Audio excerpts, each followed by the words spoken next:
सम्पन्नताको दिशामा पाँचौं कदम कल्पना, मस्तिष्कको काम गर्ने ठाउँ। कल्पना वास्तवमै त्यो काम गर्ने ठाउँ हो जहाँ मानिसद्वारा बनाइएका सबै योजना सही आकारमा ढल्छन्। यहाँ मस्तिष्कको कल्पना शक्तिद्वारा संवेग वा इच्छालाई आकार र कार्यरूप दिइन्छ। भनिन्छ मानिसले आफूले कल्पना गर्न सक्ने कुराको रचना पनि गर्न सक्छ। आफ्नो कल्पना शक्तिको मद्दतले मानिसले पछिल्लो 50 वर्षको क्रममा पुरै मानव जातिको इतिहासमा भन्दा धेरै प्रकृतिको शक्तिलाई खोजेको छ, यसलाई धेरै प्रयोग गरेको छ। उसले हावालाई पूर्ण रूपले जित्दै उड्ने मामिलामा पंक्षीलाई धेरै तल छोडिदिएको छ। करोडौं मिल टाढा रहेको सूर्यको भार पत्ता लगाएको छ, त्यसको विश्लेषण गरेको छ। कल्पनाको मद्दतले उसले त्यो कुन तत्त्वद्वारा बनेको छ भनेर निर्धारित गरेको छ। उसले वाहनको गति बढाएको छ। अब उसले 600 मिल प्रति घण्टा भन्दा पनि धेरै गतिमा यात्रा गर्न सक्छ। तर्कको दृष्टिले मानिसको एकलौटी सीमा उसको कल्पनाशीलताको विकास र प्रयोगबाट हुन्छ। ऊ आफ्नो कल्पना शक्तिको प्रयोगको विकासको शिखरमा अझै पुग्न सकेको छैन। उसमा त केवल उसले खोजेको कल्पनाशीलता छ। उसले धेरै नै प्रारम्भिक तरिकाले यसलाई प्रयोग गर्न सुरु गरेको छ। कल्पनाका दुई रूप। कल्पनाले दुई रूपमा काम गर्छ, एउटा संश्लिष्ट कल्पना र दोस्रो रचनात्मक कल्पना। संश्लिष्ट कल्पना के हो त? यस शक्तिद्वारा व्यक्तिले पुरानो अवधारणा, विचार वा योजनालाई नयाँ संयोजनमा व्यवस्थित गर्न सक्छ। यस शक्तिले केही रचिँदैन, यसले केवल अनुभव, शिक्षा र अवलोकनको सामग्रीको हिसाबले काम गर्छ। आविष्कार गर्ने मानिसले धेरैजसो यही शक्तिको प्रयोग गर्छ। यसको अपवाद केवल एउटा जिनियस हो। मानिसले संश्लिष्ट कल्पनाद्वारा आफ्नो समस्यालाई समाधान गर्न सकेन भने रचनात्मक शक्तिको सहारा लिन्छ। रचनात्मक कल्पना के हो त? रचनात्मक कल्पना शक्तिले मानिसको सीमाबद्ध मस्तिष्क, फाइनाइट माइन्ड, अनन्त प्रज्ञा, इन्फाइनाइट इन्टेलिजेन्ससँग सिधै सम्पर्क गर्छ। यो त्यो शक्ति हो जसद्वारा प्रेरणा र आभास प्राप्त गरिन्छ। यसै शक्तिद्वारा सबै मूलभूत वा नयाँ विचार मानिसलाई प्रदान गरिन्छ। यसै शक्तिद्वारा कुनै व्यक्तिले अर्को मानिसको अवचेतन मस्तिष्कसित संवाद गर्न सक्छ। रचनात्मक कल्पनाले आफै काम गर्छ भन्ने बारेको वर्णन अगाडि आउने पृष्ठमा गरिएको छ। यो शक्तिले चेतन मस्तिष्कले धेरै तेज गतिले काम गरिरहेको समयमा काम गर्छ। उदाहरणको लागि चेतन मस्तिष्क प्रबल इच्छाको भावद्वारा प्रेरित हुन्छ। व्यापार, उद्योग र फाइनान्सका महान नेता, कलाकार, सङ्गीतकार, कवि र लेखक महान बन्नुको कारण हो उनीहरूले कल्पना शक्तिलाई विकसित गरेका हुन्छन्। कल्पनाको संश्लिष्ट र रचनात्मक शक्ति प्रयोगद्वारा अधिक सशक्त बन्न जान्छ। ठीक त्यसै गरी जसरी शरीरको कुनै मांसपेशी वा अङ्ग उपयोगद्वारा सुदृढ बन्न जान्छ। इच्छा केवल एक विचार हो, यसको संवेग हो, यो क्षणिक हुन्छ, अमूर्त र अव्यवहारिक हुन्छ। यसकारण यसलाई भौतिक समतुल्यमा नबदलेसम्म यसको कुनै मूल्य हुँदैन। इच्छाको संवेगलाई धनमा रूपान्तरित गर्ने प्रक्रियामा संश्लिष्ट कल्पनाको प्रयोग अधिकतम रूपमा गरिन्छ। यसकारण तपाईँले यस तथ्यलाई आफ्नो मस्तिष्कमा राख्नुपर्छ, किनकि तपाईँले यस्तो परिस्थितिलाई कुनै पनि बेला सामना गर्नुपर्ने हुन सक्छ जसमा तपाईँलाई आफ्नो रचनात्मक कल्पनाको प्रयोग पनि आवश्यकता हुन सक्छ। आफ्नो कल्पनालाई थोरै व्यायाम गराउनुहोस्। प्रयोगको अभावमा तपाईँको कल्पना शक्ति थोरै कमजोर भएको हुन सक्छ। यसलाई तपाईँ प्रयोगद्वारा फेरि जगाउन सक्नुहुन्छ, सशक्त बनाउन सक्नुहुन्छ। यो शक्ति कहिल्यै मर्दैन। प्रयोगको अभावमा यो सुत्न सक्ने सम्भावना भने रहन्छ। तपाईँ संश्लिष्ट कल्पनाको विकासमा आफ्नो ध्यान केन्द्रित गर्नुहोस्। यही त्यो शक्ति हो जसको प्रयोगद्वारा तपाईँ आफ्नो इच्छालाई धनमा रूपान्तरित गर्न सक्नुहुन्छ। इच्छाको अमूर्त संवेगलाई मूर्त यथार्थमा रूपान्तरणको लागि योजना बनाउनु आवश्यक छ। यस्तो योजना कल्पनाको सहायताले बनाउनुपर्छ। मुख्य रूपमा संश्लिष्ट कल्पना शक्तिको माध्यमले यसो गर्नुपर्छ। पुरै पुस्तक पढ्नुहोस्, फेरि यस अध्यायमा फर्किनुहोस्, तत्कालै आफ्नो कल्पना योजना बनाउने काममा लगाउनुहोस् जसद्वारा तपाईँको इच्छा धनमा रूपान्तरित हुन सकोस्। योजना बनाउनको लागि विस्तृत निर्देशन लगभग प्रत्येक अध्यायमा दिइएको छ। आफूलाई सर्वश्रेष्ठ लाग्ने योजनालाई पालना गर्नुहोस्। पहिलेदेखि नै यसो गर्नुभएको छ भने तपाईँ आफ्नो योजनालाई लेख्नुहोस्। जुन क्षण तपाईँ यसलाई पुरा गर्नुहुन्छ त्यही क्षण तपाईँ आफ्नो अमूर्त इच्छालाई मूर्त रूप दिनुहुन्छ। पछिल्लो वाक्यलाई एकपटक फेरि पढ्नुहोस्, जोडले पढ्नुहोस्। तपाईँले आफ्नो इच्छाको वक्तव्य वा यसको प्राप्तिको योजना लेख्नुहुँदा त्यही समय तपाईँ पहिलो कदम उठाउनुहुन्छ जसको मद्दतले तपाईँ अन्ततः आफ्नो विचारलाई भौतिक समतुल्यमा बदल्न सक्नुहुन्छ। नियमले सम्पन्नतातर्फ लैजान्छ। तपाईँ र भौतिक वस्तु विकासवादी परिवर्तनको परिणाम हुन् जसद्वारा पदार्थको सूक्ष्म कण क्रमबद्ध रूपमा सुव्यवस्थित र नियोजित गरिएको छ। यति मात्र होइन, यो धरती तपाईँको शरीरका लाखौं कोशिका मध्ये प्रत्येक र पदार्थको प्रत्येक अणु ऊर्जाको अमूर्त रूपमा प्रारम्भ भएको थियो। एक विचार संवेग हो। विचार संवेग ऊर्जाको रूप हो। धन कमाउन प्रारम्भ गर्नुहुँदा तपाईँले आफ्नो सेवामा त्यही ऊर्जाको प्रयोग गर्नुहुन्छ जसद्वारा प्रकृतिले यस धरतीको रचना गरेकी थिइन्। यसमा शरीर र मस्तिष्क पनि सामेल छ जसमा विचार संवेगले काम गर्छ। तपाईँ यी नियमको मद्दतले सम्पन्न बन्न सक्नुहुन्छ। यो अपरिवर्तनीय छ, तर पहिले तपाईँ यो नियमसित परिचित हुनुपर्छ। यसको प्रयोग गर्न सिक्नुपर्छ। यस सिद्धान्तलाई पटक पटक दोहोऱ्याउने र प्रत्येक सम्भव कोणबाट वर्णन गर्ने हो भने सायद तपाईँ समक्ष धेरै सम्पत्ति जम्मा गर्ने रहस्य प्रकट हुन जान्छ। यो कुरा अचम्म र विरोधाभासी लाग्न सक्छ, किनभने यो रहस्य वास्तवमा रहस्य नै होइन। प्रकृतिले हामी रहेकै धरतीमा यस रहस्यको विज्ञापन गर्छ। हाम्रो आँखाले देखिने प्रत्येक जीवित प्राणीले यही रहस्यलाई उजागर गर्छ। अगाडि आउने सिद्धान्तले कल्पनाबोधको बाटो खोलिदिन्छ। पहिलो पटक यस दर्शनलाई पढ्नुहुँदा तपाईँ जति बुझ्न सक्नुहुन्छ त्यसलाई ग्रहण गर्नुहोस्। यस पश्चात यसलाई दोहोऱ्याएर पढ्नुहोस् अनि तपाईँलाई सम्पूर्ण स्थिति व्यापक रूपमा प्राप्त हुन्छ। सबभन्दा ठुलो कुरा भनेको यस पुस्तकलाई कमसेकम 3 पटकसम्म नपढेसम्म तपाईँ यस सिद्धान्तको अध्ययनमा नरोकिनुहोस्। यस पश्चात तपाईँ यो पुस्तकलाई पढ्न कहिल्यै बन्द गर्नुहुन्न। कल्पनाको व्यावहारिक प्रयोग कसरी गर्ने? विचार सम्पन्नताको सुरुवाती बिन्दु हो। यो कल्पनाद्वारा उत्पन्न हुन्छ। आउनुहोस् हामी एक सुपरिचित विचारको परीक्षण गरौँ जसद्वारा धेरै सम्पत्ति आर्जन भएको छ। आशा छ यस उदाहरणबाट तपाईँलाई एउटा तरिकाको निश्चित जानकारी मिल्नेछ। यसको प्रयोग कल्पनाको प्रयोग सम्पन्न बन्नको लागि गर्न सकिन्छ। जादुको कितली। 50 वर्ष पहिले एकजना बुढा डाक्टर र घोडा चढेर सहरमा आए। उनले आफ्नो घोडा बाँधे एउटा औषधिको पसलमा पछाडिको ढोकाबाट बिस्तारै भित्र छिरे। एउटा ड्रग क्लर्कसित चर्चा गर्न थाले। 1 घण्टासम्म बुढा डाक्टर र क्लर्कले कुराकानी गरे। त्यसपछि डाक्टर बाहिर निस्के। उनी आफ्नो बग्गीको छेउमा पुगे। त्यसबाट एक ठूलो पुरानो कितली निकाले। त्यसलाई क्लर्कको पसलको पछाडि लगेर राखिदिए। क्लर्कले कितली जाँच गरे। आफ्नो भित्री खल्तीमा हात हालेर नोट निकाले। त्यो नोट डाक्टरलाई दिए। क्लर्कले डाक्टरलाई कुल $500 दिएका थिए, जुन क्लर्कको पुरै बचत थियो। डाक्टरले क्लर्कलाई एउटा सानो कागजको टुक्रा दिए जसमा एउटा गोपनीय फर्मुला लेखिएको थियो। त्यस सानो कागजमा लेखिएको शब्दको मूल्य राजाको खजाना बराबरको मूल्य थियो। डाक्टरका लागि भने होइन, मात्रै जादु शब्द उम्लन सुरु गर्न आवश्यक थियो। तर कितलीबाट कति अथाह धन वर्षिनेछ भन्ने डाक्टर र क्लर्क दुवैले जान्दैनथे। बुढा डाक्टर $500 कितली बेचेर धेरै खुसी भए। क्लर्क आफ्नो जीवनभरिको बचत एउटा कागजको टुक्रा र पुरानो कितलीको लागि दाउमा लगाएर धेरै जोखिम उठाइरहेका थिए। उनले सपनामा पनि सोचेका थिएनन् उनको कितली उम्लिँदा त्यसबाट सुन बग्नेछ, जसले एक दिन अलादिनको चमत्कारी प्रदर्शनलाई पनि पछाडि छोडिदिनेछ।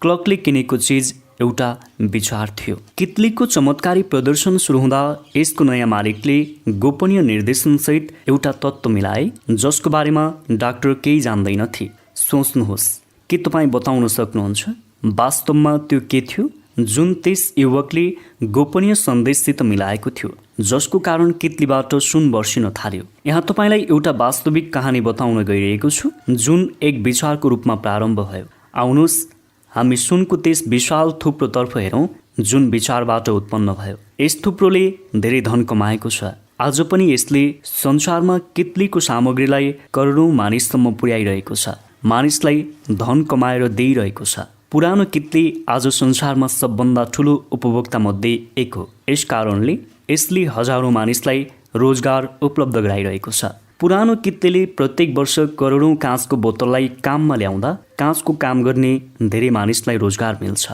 पुरानो कितलीले पुरै देशमा क्लर्क, स्टेनोग्राफ, कपिराइट्स र एडभर्टाइजिङ विशेषज्ञको समूहलाई रोजगार दिन्छ। यसले ती दर्जनौं कलाकारलाई सम्पत्ति दिलाएको छ जसले यस उत्पादनलाई विज्ञापन गरेर राम्रो छवि बनाएका छन्। पुरानो कित्लीले एउटा सानो दक्षिणी सहरलाई दक्षिणको व्यापार राजधानी बनाइदिएको छ, जहाँ यसले प्रत्यक्ष या अप्रत्यक्ष रूपले सहरको प्रत्येक व्यापार र नागरिकलाई लाभ पुर्याउँछ। यस विचारको प्रभावले अब संसारको प्रत्येक सभ्य देशलाई लाभ पुर्याएको छ। यसलाई छुने प्रत्येक व्यक्तिलाई सुनको बग्दै गरेको धाराबाट आफ्नो भाग प्राप्त हुन्छ। कित्लीबाट वर्षिएको सुनबाट दक्षिणको एक प्रसिद्ध कलेज बनाइयो, जहाँ हजारौं युवा युवती सफलताको लागि अनिवार्य प्रशिक्षण प्राप्त गर्छन्। यदि पित्तलको यो पुरानो कित्ली बोल्न सकेको खण्डमा यसले प्रत्येक भाषामा रोमान्सका रोमाञ्चक कहानी सुनाउनेछ। प्रेम रोमान्स, व्यापारको रोमान्स, प्रोफेसनल पुरुष र महिलाको रोमान्स आदि। लेखक कमसे कम एउटा रोमान्सको बारेमा पूर्ण रूपले अनुभवी रहेको छ। रोमान्सको एउटा भाग रहेको छ। यो रोमान्स ड्रग क्लर्कले पुरानो कित्ली खरिद गरेको स्थानबाट धेरै टाढा सुरु भएको थिएन। त्यहाँ लेखकले आफ्नी पत्नीसित भेट गरेको थियो। उनले लेखकलाई यस जादुको कित्लीको बारेमा पहिलोपटक बताएकी थिइन्। लेखकले उनलाई सोध्यो, के तिमी मसित विवाह गर्छौ? तपाईँ जोसुकै हुनुहोस्, जहाँसुकै रहनुहोस्, जेसुकै काम गर्नुहोस्, कुनै फरक पर्दैन। भविष्यमा केवल यति याद राख्नुहोस्, धन र प्रभावको यो साम्राज्य एउटा विचारबाट सुरु भएको थियो। ड्रग क्लर्कले त्यस गोपनीय फर्मुलासित जुन रहस्यमय तत्त्व मिलाएका थिए, कल्पना। अर्को कुरा पनि याद राख्नुहोस्, धनी बन्नको लागि यस पुस्तकमा बताइएका कदमको सहाराले कोकाकोलाको प्रभाव संसारको प्रत्येक सहर र गाउँमा फैलिएको छ। तपाईँको मस्तिष्कमा उत्पन्न हुने प्रत्येक विचार कोकाकोला जस्तै दमदार र सम्भावनापूर्ण हुन सक्छन्, जसले संसारभरिको प्यास मेटाउने कोकाकोलाले राखे बराबरको रेकर्ड राख्न सक्छ। मसँग 10 लाख डलर भएको खण्डमा मैले के गर्नेछु? यस कहानीले त्यस पुरानो भनाइलाई सत्य सिद्ध गर्छ, जहाँ इच्छा त्यहाँ उपाय। यो घटना मलाई प्रिय शिक्षाविद र धर्मोपदेशक स्वर्गीय फ्र्याङ्क डब्ल्यू गोन्सालसले सुनाएका थिए। उनले सिकागोको इस्टक यार्ड क्षेत्रमा धर्मोपदेशक भएर आफ्नो काम सुरु गरेका थिए। कलेजमा पढ्दा उनलाई शिक्षा तन्त्रमा केही दोष रहेको थाहा भयो। यदि उनी कलेजको प्रमुख बनेको खण्डमा यी दोषलाई टाढा गर्न सकिन्छ भन्ने उनलाई विश्वास थियो। उनले आफ्नो मनमा एउटा नयाँ कलेज बनाउने तथा शिक्षाको पारम्परिक तरिकाबाट हटेर केही गर्ने सोच बनाए। उनले आफ्नो मनमा एउटा नयाँ कलेज बनाउने तथा शिक्षाको पारम्परिक तरिकाबाट हटेर केही गर्ने सोच बनाए। उनलाई यस कामको लागि 10 लाख डलरको आवश्यकता थियो। यति धेरै रकम कहाँबाट जुटाउने? यही प्रश्न त्यस महत्त्वाकांक्षी युवा धर्मोपदेशकको विचारमा प्रत्येक क्षण घुमिरहन थाल्यो। तैपनि उनी यस दिशामा कुनै प्रगति देख्न सकिरहेका थिएनन्। प्रत्येक रात उनी आफ्नो ओछ्यानमा यसैको विचार गरेर सुत्थे। प्रत्येक बिहानी यही विचारको साथमा निद्राबाट जाग्ने गर्थे। उनी जता जता जान्थे, यो विचार उनको साथ साथ जान्थ्यो। दृढ विचारको रूपमा नबदलिएसम्म उनले यसलाई लगातार आफ्नो मस्तिष्कमा बसाइरहे।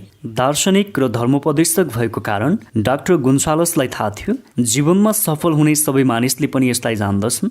लक्ष्यको निश्चितता नै त्यो सुरुवातको बिन्दु हो जहाँबाट मानिसले सुरु गर्नुपर्छ। उनी अर्को कुरा पनि जान्दथे, लक्ष्य निश्चित भएपछि उनी जीवन्त हुनेछन्। त्यसमा जीवन र शक्तिको सञ्चार हुनेछ। अब उनको पछाडि यस लक्ष्यलाई यसको भौतिक समतुल्यमा रूपान्तरित गर्ने एक दृढ इच्छा हुनेछ। उनी सबै महान सत्यलाई जान्दथे, मात्रै आफूसित 10 लाख डलर कहाँबाट आउँछ भनेर जान्दैनथे। आम रूपले यसको स्वाभाविक तरिका भनेको उसले हार मान्छ, प्रयास गर्न छोडिदिन्छ अनि भन्छ, मेरो विचार त राम्रो छ, तर म यस बारेमा केही गर्न सक्दिनँ, किनकि म यसको लागि आवश्यक 10 लाख डलर जुटाउन सक्दिनँ। अधिकांश मानिसले बिल्कुल यही भनेका होलान्। डाक्टर गोन्सालसले भने यस्तो कहिल्यै भनेनन्। उनले भने र गरेका कुरा अति महत्त्वपूर्ण छ, जुन अब म उनी आफैलाई भन्न लगाउँछु।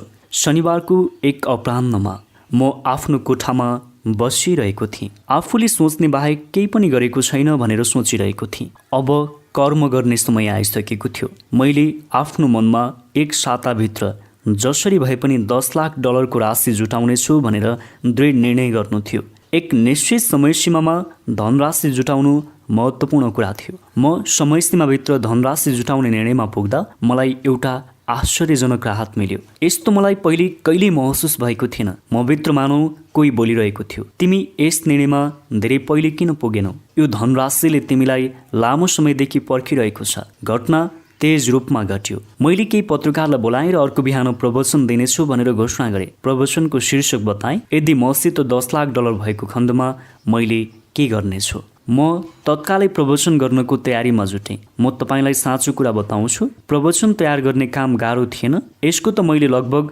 2 वर्षदेखि तयार गरिरहेको थिएँ। आधा रात हुनुभन्दा पहिले मैले प्रवचन लेख्न समाप्त गरेँ। त्यसपछि म ओछ्यानमा गएँ। विश्वासको अनुभूतिसहित सुतेँ। मैले देख्न सकिरहेको थिएँ मसित $10 लाख उपस्थित थियो। म त्यसको स्वामी थिएँ। भोलिपल्ट बिहान म चाँडै उठेँ, बाथरुम गएँ, प्रवचन पढेँ, आफ्नो घुँडा टेकेँ अनि आफैलाई सोधेँ कि मेरो प्रवचनले कुनै आवश्यक धनराशि प्रदान गर्न सक्ने व्यक्तिको ध्यान आकर्षित गर्न सक्ला। मैले प्रार्थना गरिरहँदा मलाई पहिलाको जस्तै आश्वस्त गर्ने अनुभूति एकपटक फेरि भयो। आवश्यक धनराशि आउनेछ भन्ने विश्वास भयो। म अति रोमाञ्चित थिएँ। मैले प्रवचन नोट ल्याउन भुलेछु। श्रोताको सामुन्ने उभिएर त्यसलाई सुरु गर्न तयार नहुँदासम्म मलाई यो कुरा थाहा भएन। अब आफ्नो नोट्स ल्याउने समय थिएन, तर त्यसलाई घरमा बोलेर आउनु मेरो लागि वरदान प्रमाणित भयो। नोट्सको सट्टा अवचेतन मस्तिष्कले मलाई मेरो आवश्यकताको सामान प्रदान गर्यो। म आफ्नो प्रवचन सुरु गर्नको लागि उभिएँ, आफ्नो आँखा बन्द गरेँ, आफ्नो सपनाको बारेमा आत्माबाटै बोलेँ। मैले न केवल श्रोतासित कुराकानी गरेँ, बरु मलाई लाग्छ मैले ईश्वरसँग पनि कुरा गरेँ। यदि यति धन मेरो हातमा राखिदिएको खण्डमा म $10 लाख के गर्न सक्थेँ भनेर बताइदिएँ। मैले मेरो मस्तिष्कमा भएको योजना विस्तारपूर्वक भने। मैले कसरी महान शैक्षिक संस्था बनाउन गइरहेको छु भन्ने बारेमा बताएँ। त्यस संस्थामा युवा व्यक्तिले व्यवहारिक कुरा गर्न सिक्नेछन् र उनीहरूको मस्तिष्कको विकास पनि हुनेछ भनेर सुनाए। मैले भाषण समाप्त गरेर बस्दै गर्दा पछाडिको तेस्रो पंक्तिबाट एकजना व्यक्ति बिस्तारै आफ्नो कुर्सीबाट उठ्यो र मतर्फ बढ्यो। उसले आफ्नो हात बढाउँदै भन्यो, मलाई तपाईँको प्रवचन मन पर्यो। आफूले बोल्नुभएका कुरा तपाईँले वास्तवमै गर्न सक्नुहुन्छ भन्ने मलाई पुरै विश्वास छ। अवश्य पनि तपाईँसित $10 लाख हुनेछ। मलाई तपाईँको प्रवचनमा विश्वास छ भनेर सिद्ध गर्नको लागि म तपाईँलाई $10 लाख दिन सक्छु। यदि तपाईँ भोलि बिहान मेरो कार्यालयमा आउनुभयो भने मेरो नाम फिलिप डी आर्मर हो। युवा गुन्सालस मिस्टर आर्मरको कार्यालयमा गए। त्यहाँ उनलाई $10 लाख प्राप्त भयो। त्यस धनराशिबाट उनले आर्मर इन्स्टिच्युट अफ टेक्नोलोजी स्थापना गरे, जुन अहिले इलिनियो अफ टेक्नोलोजीको नामले चिनिन्छ। यो $10 लाख उनीसित एक विचारको परिणामको रूपमा आयो। यस विचारको पछाडि एक इच्छा थियो जसलाई युवा गुन्सालसले आफ्नो मस्तिष्कमा लगभग 2 वर्षदेखि पालिरहेका थिए। यस महत्त्वपूर्ण तथ्यमाथि ध्यान दिनुहोस्। उनी आफ्नो मस्तिष्कमा निश्चित निर्णयमा पुगे। उनले यसलाई प्राप्त गर्ने एउटा निश्चित योजना अनुसरण गर्ने निर्णय गरे। त्यसको 36 घण्टा पछाडि नै उनले त्यो धनराशि पनि प्राप्त गरे। $10 लाख को बारेमा युवा गुन्सालसको अस्पष्ट चिन्तन र झिनो आशाको बारेमा नयाँ वा अद्भुत केही छैन। त्यसभन्दा पहिले र त्यस पश्चात पनि धेरै मानिसको मनमा यस प्रकारको विचार आएको थियो। तर त्यस अविस्मरणीय शनिबार उनी आफ्नो निर्णयमा पुगे। त्यो निर्णय केही भिन्न र अभूतपूर्व थियो। त्यसबेला उनले आफ्नो अस्पष्टतालाई हटाइदिए र निश्चितपूर्वक भने एक रातमा मैले यो धनराशि जुटाउनेछु। योभन्दा पनि ठुलो कुरा त डाक्टर गुन्सालसलाई $10 लाख दिलाएको सिद्धान्त आज पनि जीवित छ। यो सिद्धान्तले तपाईँको लागि पनि काम गर्न सक्छ। यो शाश्वत नियमले त्यस युवा धर्मोपदेशकको समयमा जत्तिकै आज पनि काम गर्छ। विचारलाई नगदमा रूपान्तरित कसरी गर्ने? आशा क्याडलर र डाक्टर फ्याङ्कको बीचमा एउटा कुरा सामान्य थियो। दुवैले निश्चित लक्ष्य र योजना शक्तिद्वारा विचारलाई नगदमा बदल्न सकिन्छ भन्ने सत्यलाई जान्थे। केही मानिस केवल कडा मेहनत र इमान्दारिताले सम्पन्नता आउँछ भन्ने सोच्छन्। यदि तपाईँ पनि यस कुरामाथि विश्वास गर्नुहुन्छ भने यस विचारलाई आफ्नो मस्तिष्कबाट निकालिदिनुहोस्। यो कुरा साँचो होइन। धन निश्चित मागको प्रतिक्रिया स्वरूप प्राप्त हुन्छ। यो केही निश्चित सिद्धान्तको प्रयोगमा आधारित छ जसलाई भाग्यसँग कुनै लेनदेन छैन। आम रूपमा विचारले कल्पनाको सहारा लिएर कर्मलाई प्रेरित गर्छ। सबै अनुभवी सेल्सम्यानलाई जहाँ सामान बेच्न सक्दैन त्यहाँ विचार बेच्छ भन्ने थाहा हुन्छ। औषध सेल्सम्यान यस कुरालाई जान्दैनन्, त्यसैले उनीहरू औषध सेल्सम्यान हुन्छन्। कम मूल्यका पुस्तकको एक प्रकाशकले एउटा खोज गरे जुन आम रूपले सबै प्रकारका मानिसका लागि महत्त्वपूर्ण प्रमाणित हुन सक्छ। उनले केही मानिस पुस्तकको भित्रको शब्दलाई खरिद गर्दैनन्, बरु उनीहरू शीर्षक खरिद गर्छन् भनेर सिके। त्यस बेलासम्म उनको एउटा पनि पुस्तक बिक्रिरहेको थिएन। उनले पुस्तकको शीर्षक बदल्दा पुस्तकको बिक्री 10 लाख प्रतिभन्दा बढी भयो। ध्यान दिनुहोस्, पुस्तकभित्रको सामग्री अलिकति पनि परिवर्तन गरिएको थिएन। उनले केवल पुस्तकको कभर बदलिदिएका थिए अनि पुस्तकको नयाँ शीर्षक राखिदिएका थिए जुन आकर्षक थियो। बुक बिक्रीको यस्तो परिवर्तन एउटा विचारकै प्रतिफल हो। विचारको कुनै औसत वा निर्धारित मूल्य हुँदैन। विचारको रचनाकारले आफैले आफ्नो मूल्य तय गर्छ। यदि त्यो चुस्त भएको खण्डमा उसलाई मूल्य प्राप्त हुन्छ। व्यवहारिक दृष्टिले प्रत्येक सम्पन्नताको कथा त्यस दिनबाट सुरु हुन्छ। विचारको एक रचयिता र विक्रेता जम्मा हुन्छन्, मिलेर काम गर्छन्। कार्नेगीले आफ्नो वरिपरि आफूले गर्न नसक्ने खालका काम गर्ने मानिस जम्मा गरेका थिए। करोडौँ मानिस जिन्दगीभर ब्रेक वा मौकाको खोजीमा रहन्छन्। हुनसक्छ उनीहरूलाई भाग्यवश कुनै मौका प्राप्त हुन्छ, तर सबभन्दा सुरक्षित योजना भनेको भाग्यको भरोसामा हातमा हात बाँधेर नबस्नुहोस्। मलाई एउटा सुनौलो मौका प्राप्त भयो जसबाट मलाई मेरो जीवनको सबभन्दा ठुलो अवसर मिल्यो। 25 वर्षको लगनपूर्वक गरिएको प्रयास पश्चात यो अवसर मेरो पुँजी बन्न सक्यो। मलाई एउटा सुनौलो मौका प्राप्त भयो जसबाट मलाई मेरो जीवनको सबभन्दा ठुलो अवसर मिल्यो। 25 वर्षको लगनपूर्वक गरिएको प्रयास पश्चात यो अवसर मेरो पुँजी बन्न सक्यो। यो एउटा मौका थियो। मैले एन्ड्रयू कार्नेगीसित भाग्यवश भेटेँ। मलाई उनको सहयोग प्राप्त भयो। त्यस अवसरमा कार्नेगीले मेरो मस्तिष्कमा विचारको बीज रोपिदिए। त्यो बीज थियो म उपलब्धिको सिद्धान्तलाई सफलताको फिलोसफीको रूपमा व्यवस्थित गरौँ। 25 वर्षसम्म भएको शोधमा जुन खोज भएको छ त्यसबाट हजारौँ मानिसले लाभ उठाएका छन्। केही मानिस यस फिलोसफीलाई अपनाएर धनी बनिसकेका छन्। उनीहरूको सुरुवात सजिलो थियो। त्यो एउटा विचार थियो, यसलाई जोसुकैले पनि विकसित गर्न सक्छ। मलाई सहायता दिने अवसर कार्नेगीबाट प्राप्त भएको थियो, तर लगन, निश्चित लक्ष्यलाई प्राप्त गर्ने इच्छा र 25 वर्षको लगनको के कुनै अर्थ छैन त? त्यो कुनै सामान्य इच्छा थिएन जुन यति निराशा, मानिसद्वारा निरुत्साहितता, अस्थायी पराजय, आलोचना र समयको बर्बादीको बावजुद बनिरह्यो। त्यो एउटा तीव्र इच्छा थियो। मेरो मस्तिष्कमा यस्तो विचार कार्नेगीले रोपेपछि यसलाई जीवन्त बनाउनका लागि मनाइयो। यसलाई हेरचाह गरियो, आकर्षित गरियो। बिस्तारै बिस्तारै यो आफ्नै शक्तिले शक्तिशाली बन्यो। यसले पछि मलाई मनायो, मेरो हेरचाह गर्यो, मलाई प्रेरित गर्यो। पहिले तपाईँ विचारलाई काम र मार्गदर्शन दिनुहुन्छ, पछि त्यो आफै शक्तिशाली बन्न जान्छ। आफ्नो बाटोको तमाम अवरोध हटाइदिन्छ। विचार अमूर्त शक्ति हो। यसमा जसबाट यो उत्पन्न हुन्छ त्यो भौतिक मस्तिष्कभन्दा धेरै शक्ति हुन्छ। यसमा जीवित रहिरहने शक्ति हुन्छ। यो शक्ति बनिरहँदा यसलाई जन्म दिने मस्तिष्क हराइसकेको हुन्छ।